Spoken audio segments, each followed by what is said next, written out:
Welcome to Dream Accelerator, Friday, 31st of May, Q&A session. And usually we have questions submitted here, and I gladly answer those questions.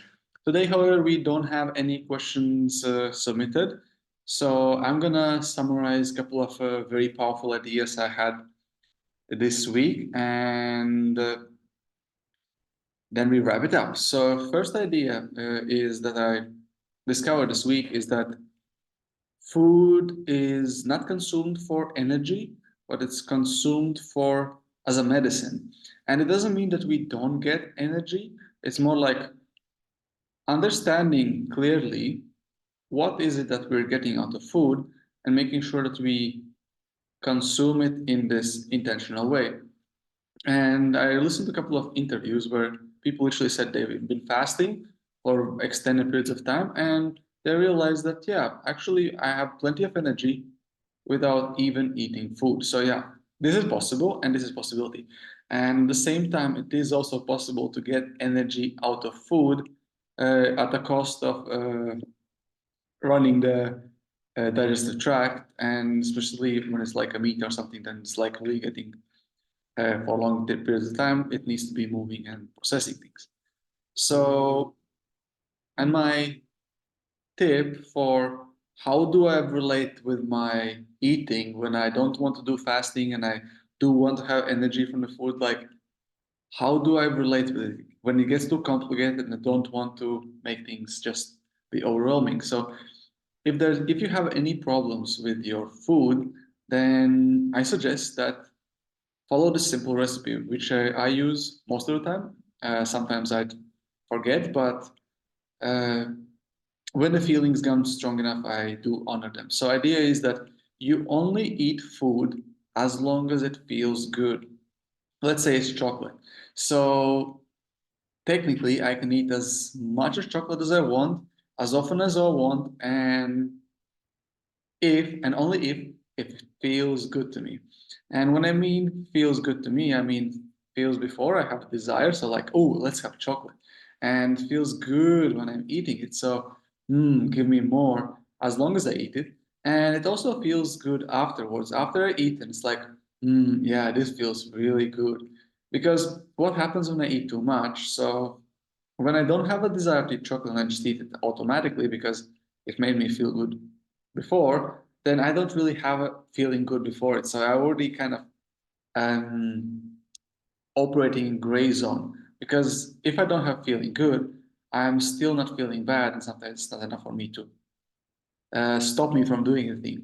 So ideally, it's feeling good. Not feeling anything is still okay. There's a gray zone, and feeling bad is okay. Like I should stop. This shouldn't be happening. So yeah, it's before. So when I eat chocolate more and more, usually the first bite is like, wow, this is really good. As I continue eating it more and more, at some point there's this threshold. It's like, well, I don't feel any pleasure anymore, but it's kind of good still. And at some point, it's like, I think I should be stopping now. It's like, I don't think I need anymore.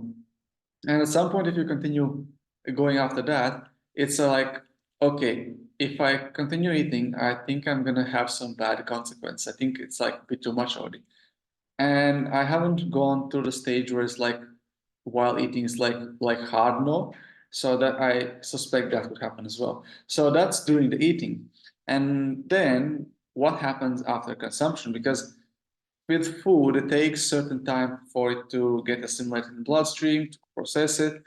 And specifically for sugar, there's like a sugar rush and like sugar drop. So there's all kinds of consequences of eating chocolate, depending on amount of sugar in there, depending on amount of fat and cacao content, and all these different things kind of impact how you're gonna feel afterwards. And if I know that after a certain amount of chocolate eating, I'm feeling bad, then I can predict that maybe I should stop. And because my body is already trained, my body knows exactly what's the amount. It already starts warning me as I'm eating that I'm approaching that limit. So basically, if I eat mindfully, I always can honor myself and eat anything as much as I want as long as I feel good about it. So this is very simple rule. I kind of went on a tangent, but this is it. If I don't feel good about eating it, then I shouldn't be eating it. As simple as that. And then it goes a bit deeper because there's also lots of limiting beliefs and beliefs around it, and that can impact how I feel about it. Let's say apple. Let's say I had a childhood trauma about apples, and suddenly I don't enjoy them because there's this overthinking happening, associations have somewhere in my body, and like, and no, don't give me apples, even though there is no negative consequence in the body. So this is a bit deeper, is to actually inquire, okay, I don't feel good about eating apples. Why is so? And then diving deeper, I can realize, oh, there's some kind of association. Do I want to keep it? Do I want to release it? So it's a gets a bit deeper now, but basically it's like everything I like. I decided early on that milk is not for me, so I would feel really bad if I had milk anywhere and I could taste it. And if I couldn't taste it, I was kind of okay. But as soon as the taste is like, I don't feel good, so no, it's not for me. And it can be as a decision, conscious or subconscious. So that has to be taken into account if you want to play this game to a next level. So yes, eat as much as you want, feeling good, and also why do you eat it? And for me personally, I know I eat a lot of times to gain certain emotions. So it's a fact that any food, any substance that gets consumed, um, makes and evokes and amplifies certain emotions. Depending on the food, it different feelings will get evoked. Let's say chocolate. Well, yeah, the sweetness and all these things like. So that's about relationship, food, and fasting.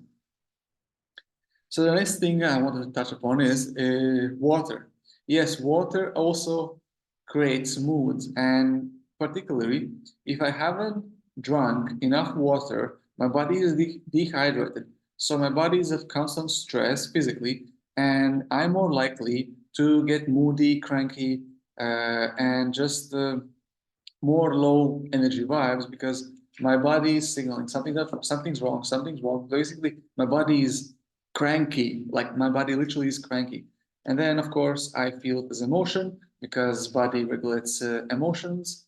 And basically, I'm more irritated throughout the day, and things that are usually fine by me might be a bit more irritating when I'm dehydrated. So definitely make sure you hydrate yourself enough. And sometimes teas and coffees and juices and all these things, it's not enough.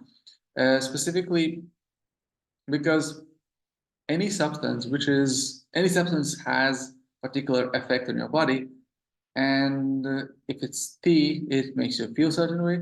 And if it's not water, then it, again, body needs to add energy to filter things, and then it gets to water.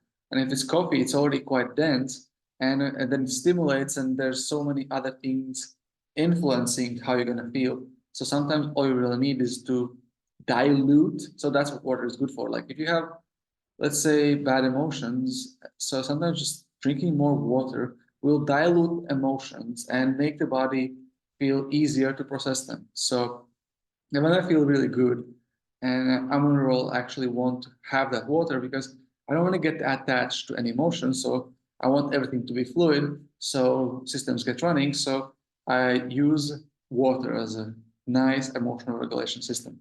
So yes, stay hydrated to make sure you not get moody. And if you get moody, maybe you're just dehydrated, and drink some water and your day will light up.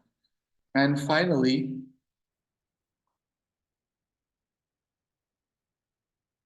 I want to touch upon or attachment to emotions. It's very easy to get attached to emotions, specifically when the body is in state of distress, like being dehydrated, or let's say, or it's a certain amount of food, so there's a bit disbalance somewhere in the body. Body needs to bring it in equilibrium, and meanwhile, while it's not in equilibrium, it kind of complains. And because the body complains, uh, it puts it in state of complaining emotion and mood because it takes time till it gets back to the balance. So it's going to be complaining, and it attracts also certain thoughts. And when these thoughts come, which are all about complaining, it's very easy to get identified with these thoughts and start believing those stories. And even though if those stories are complete crap and not even true, because I am in this vulnerable state where I'm just really complaining, my body's complaining, so I can be vulnerable and exposed to believing things I don't want to program myself believing and don't want to identify with. And same mechanism happens when get triggered or any thought comes and I identify with the thought, I adapt it, and that thought being adapted starts influencing my energetic field, and certain emotions start. I start feeling certain emotions, and it's easy to get identified with those emotions because suddenly it's so close that, oh, it's me. Like, yeah, I'm this person. Like, it's really me. And if the feeling is good, awesome, identify with it, and it's gonna be nice, right? If the feeling doesn't feel good, I suggest you don't identify with it and you find your way out of identifying. Sometimes you remember you're not your body and you recognize that signals come from your body, you can detach from that, still feel them, but you consciously know it's not me. Okay, that's fine. So your mind and emotions can live slightly separate life and says, okay, I don't have to be victim of my body. And same thing with the thoughts. If the thought comes, you identify the thought, you adapt it, it's in your field, and it starts generating emotions, you realize, well, this thought, oh, let me look at it, put it on top, and it's like, maybe I don't need to keep it. And just let it be there. At some point, you just maybe you just sit it out. So you can do all kinds of energetical hacks with that one. But the point is that any and every emotion has half-life. And studying physics, like specifically when it comes to radioactive particles, they have this thing called half-life, which means that it emits radiation for, it actually is kind of like infinite time because it comes from whatever the radiation is, and it emits for a certain amount of time, and then it continues emitting it infinitely small for infinitely long time. So in real life, after a certain point, you can assume it's like it's zero. There's no emissions happening. So there's like 80%, like usually like 80% of time when it's above 80% intensity, you assume like it's not there anymore. So it's like it's gone. But it's also there's this thing called half-life, and basically it says, if I remember correctly, I haven't studied physics for a while. When intensity drops a certain amount, then you can assume that it's a half-life of the radiation. So basically, it gets used in calculations. And emotions also have its half-life. If it doesn't get identified with, it just drops to zero. After a certain amount of time, it drops to zero. And there's lots of research done in this area, like how long any emotion lives. And general consensus is that, well, emotion lives 90 seconds. If it just comes into the body, let's say someone scares you and, oh, scared, and you just get scared for a moment and you don't identify with anything that you don't have any traumas, then within 90 seconds, emotion is gone. It's a mild emotion, mild intensity, and no attachment, no identity. Like 90 seconds, flash down. Like body doesn't keep repeating it, and it's gone. After 90 seconds, you're afresh, and like it never was there before, almost, because there's still some residual effects sometimes, and then you can mask them within an emotion. The point is, every emotion has a half-life, and after half-life, it's nearly dead. And after I think it's three times half-life. So I think after three times half-life, you can assume it's like literally done. It doesn't. It's not there anymore. So the point about what I'm trying to make it, if after let's say 90 seconds you still feel feeling, then it's fair to assume the part of you is identified with the feeling and it keeps generating, keeps recreating it. Or you're in an environment where you keep receiving the same stimuli which generated the emotion in the first place. So basically, it keeps generated either internally because there's a belief or story or something, or it keeps getting generated because you keep stimulating the environment. So either of those things happening, maybe something else. And the question is, if you don't like the feeling, you don't want to experience more of it, you can do something about it. That's the empowering part of it. Because once you realize that, okay, I have a feeling, I don't really appreciate it, and make a decision that I don't want to feel this feeling, you can do something about it. Because after 90 seconds, if it's still there, okay, something's creating it. What creates it? And then you go on a treasure hunt and figure out what creates it. Is it mind? Is it the subconscious mind? Is it the heart? Is it emotions? Is it the environment? So something is creating it. And it's not there just because you are a bad person or anything, and none of that.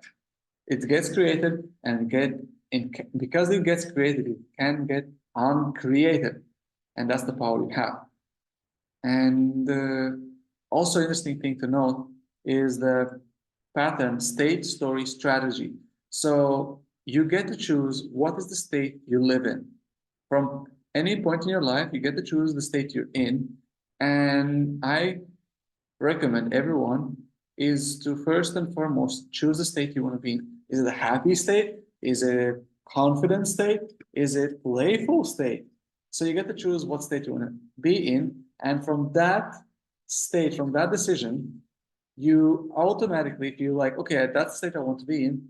Like, how do I get there? And once you ask yourself how do you get there, answers appear. Sometimes it's changing the posture. Sometimes it's how you move, how you behave, how you talk, and all these things you can modulate, you can impact, you can shift your attention where you focus your thoughts. Like instead of thinking about what I'm gonna eat for breakfast tomorrow, maybe actually want to think about how do I make more money, how do I be more of service. So you literally, based on the state you're in, you try to dig your memory and figure out like what worked in the past, how do I recreate it.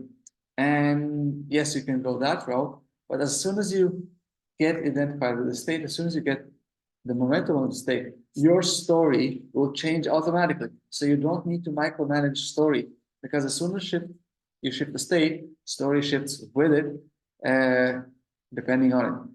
Yes, you can shift your story and influence your state. That's also possible. But the point is that state dictates the story. Basically, it's like a environment. Your state dictates environment, and your environment dictates the thoughts and opinions you get to hear. And if you're in a good state, you're more likely to have good opinions reflected back to you, and you're more likely to entertain good story. And finally, it's the strategy, like how do I do it? What's gonna make it happen? And that's the very least, because as soon as you're in good state, you get a good story, get a good thought, and then you know how to act in a good way. And that's the final thing. But as I said, everything's connected. And end game is to make sure the state is good. Not that much of a story, not that much of strategy, but the state. That's the most important leverage point. And then that's where you measure. Basically, that's where you measure what is my state, and then you adapt and correct your state, your story, and strategy. So it's kind of like micromanagement approach when you go into strategy a bit, go into story a bit, and try to offset your state. It's doable, it's possible, it's very useful, and I do recommend you do it, but I don't recommend you to shift your state through these tools over and over again, because it can get exhausting. So that's it for today, for this May 31st Dream Accelerator Q&A session. If you have any questions, let me know next time, and have it magical.